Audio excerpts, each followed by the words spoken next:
बिहार की राजनीति में पिछले कई दिनों से जिस मुद्दे पर सबसे ज्यादा चर्चा हो रही थी, उस पर अब बड़ा घटनाक्रम सामने आया है। पूर्व मुख्यमंत्री राबड़ी देवी ने आखिरकार पटना स्थित अपने चर्चित सरकारी आवास 10 सर्कुलर रोड को खाली करना शुरू कर दिया है। वर्षों तक लालू राबड़ी परिवार की राजनीतिक गतिविधियों का केंद्र रहे इस बंगले से अब सामान बाहर निकाला जा रहा है। दरअसल बिहार सरकार ने राबड़ी देवी को नया सरकारी आवास 39 हार्डिंग रोड पर आवंटित किया था और 10 सर्कुलर रोड का बंगला खाली करने का नोटिस जारी किया गया था। सरकार की ओर से यह बंगला मंत्री नंद किशोर राम को आवंटित किया जा चुका है। इसके बाद से ही इस मुद्दे पर राजनीतिक बयानबाजी तेज हो गई थी। राबड़ी देवी ने शुरुआत में साफ तौर पर कहा था कि वह बंगला खाली नहीं करेंगी। उन्होंने यहां तक कह दिया था कि जिसे जो करना है वह कर ले। उनके इस बयान के बाद मामला और ज्यादा राजनीतिक रंग लेने लगा था।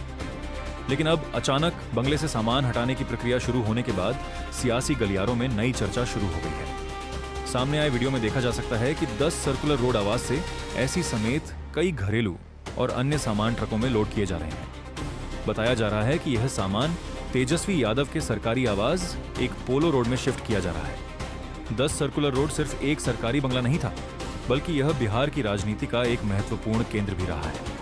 करीब 21 वर्षों तक यह आवास लालू प्रसाद यादव और राबड़ी देवी के नाम से जाना जाता रहा।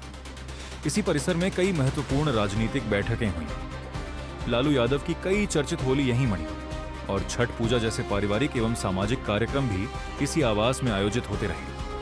बंगला खाली कराने को लेकर विवाद उस समय और बढ़ गया था, जब मंत्री नंद किशोर राम ने आरोप लगाया कि वह दलित समाज से आते हैं, इसलिए उन्हें आवंटित बंगला समय पर खाली नहीं किया जा रहा है। इसके बाद बीजेपी और जेडीयू के कई नेताओं ने खुलकर इस मुद्दे पर बयान दिए। जेडीयू नेता नीरज कुमार और मंत्री लेशी सिंह ने भी कहा था कि सरकारी नियमों के अनुसार बंगला खाली करना ही होगा। वहीं आरजेडी की ओर से भी सरकार पर राजनीतिक दबाव बनाने का आरोप लगाया गया था। पार्टी नेताओं का कहना था कि यह कार्रवाई राजनीतिक दुर्भावना से प्रेरित है।